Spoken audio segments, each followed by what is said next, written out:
Vous pouvez insulter les présidents ailleurs, mais pas en Ouganda.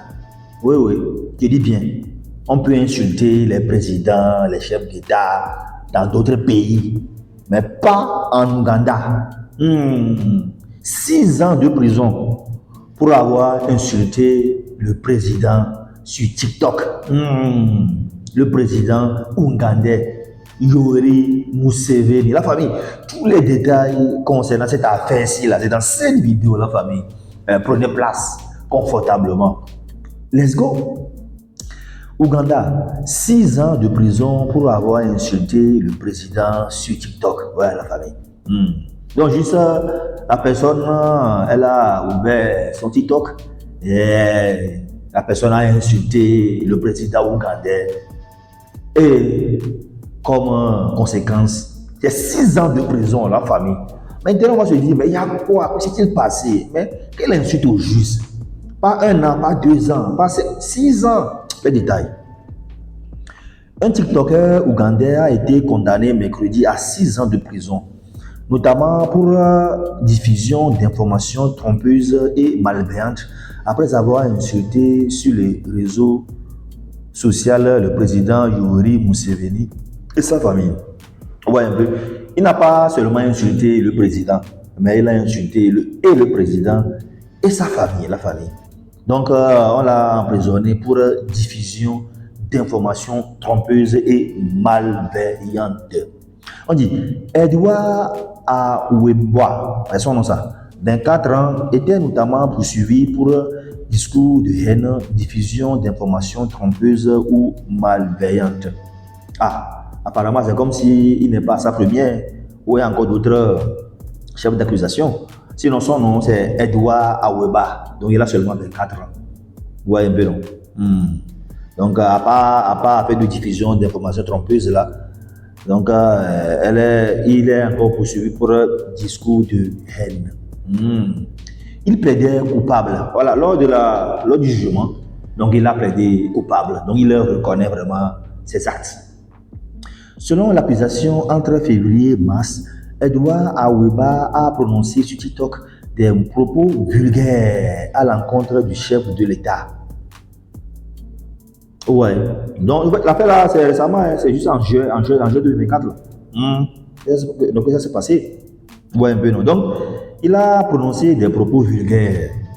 Déjà, quand on dit pas de propos vulgaires ou langage vulgaire, en fait, c'est quoi? En fait, ça, c'est un comportement ou un langage sans délicatesse, sans éducation, grossier, ouais, c'est grossier quoi, ou un peu non, ou qui fait preuve d'une grande grossièreté. Ça on appelle propos vulgaire, langage vulgaire.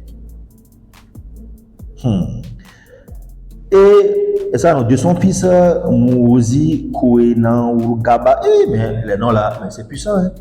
Bon, récemment promu à la tête de l'armée, ainsi que de la première dame Janet Museveni. Déjà pour l'information, son fils, il est promu récemment à la tête de l'armée.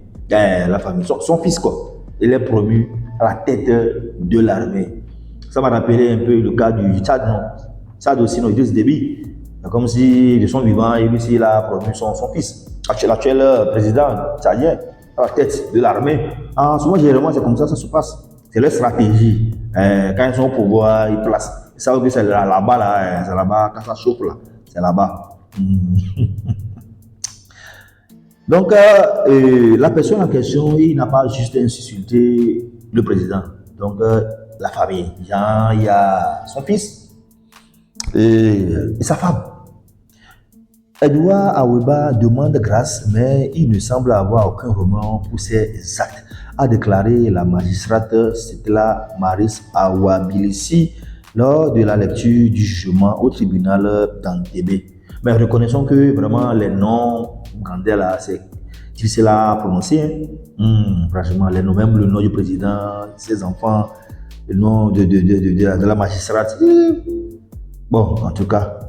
Bon, donc, on dit la personne en question, donc il a demandé grâce, mais il n'a pas eu gain de cause. Voilà. Après avoir reconnu qu'il a plaidé coupable, donc il a demandé la grâce présidentielle. Oh, grâce. Mais non. Le président n'a pas cédé. C'est une personne qui était consciente de ce qu'elle faisait et le tribunal a eu l'occasion de voir la vidéo. Le langage utilisé était vulgaire, a-t-elle affirmé avant de le condamner à 6 ans de prison. Ouais. Donc au début, c'est comme si on voulait le faire un peu grâce, mais quand on a suivi la vidéo, on a regardé la vidéo, on a dit que lui, la personne là, elle sait vraiment ce qu'elle fait. Donc non, donc on doit le sanctionner ou la sanctionner, c'est une personne. Le TikToker mérite une punition qui lui permettra de tirer les leçons pour que la prochaine fois, il respecte la personne du président, de la première dame et de Moïse qui Baba a poursuivi la magistrate. Voilà, selon la magistrate, que vraiment le TikToker là en question, il mérite ça, il mérite cette punition. Donc ça lui permettra vraiment d'apprendre, ouais, de tirer des leçons. L'Ouganda, pays d'Afrique de l'Est, est dirigé d'une main de fer depuis 1986 par Yoweri Museveni. Voilà, ça c'est évident, tous nous le savons. En tout cas, pour ceux qui ne savent pas, l'actuel président là, Yoweri Museveni, donc il dirige le pays Ouganda d'une main de fer depuis 1986. Donc ça fait 38 ans pour voir, voilà, 38 ans, actuellement ça. 38 ans pour voir. Et il a combien en termes d'âge? Il a combien? C'est 79 ans. Parce qu'il est né en septembre 1944. Ça fait 79 ans, bientôt 80. 80 ans bientôt. Ouais, donc, voilà. 38 ans pour voir la famille. Afrique. Afrique.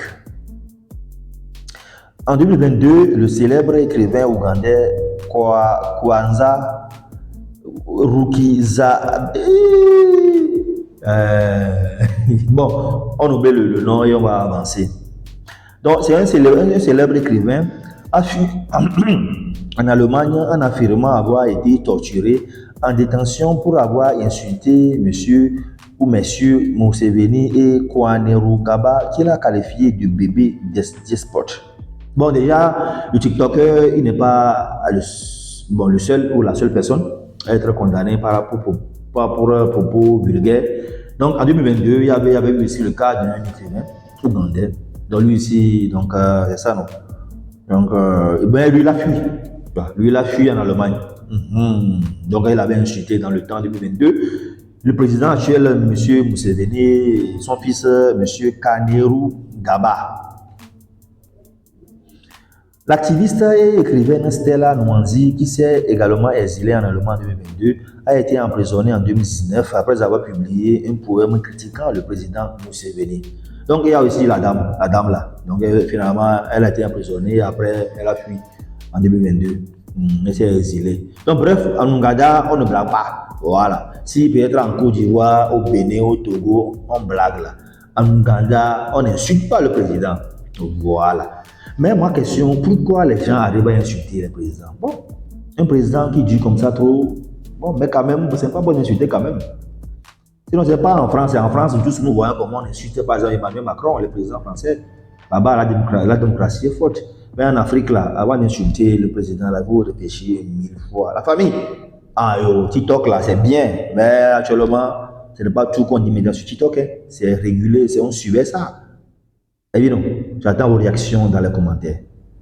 Et bien, ciao!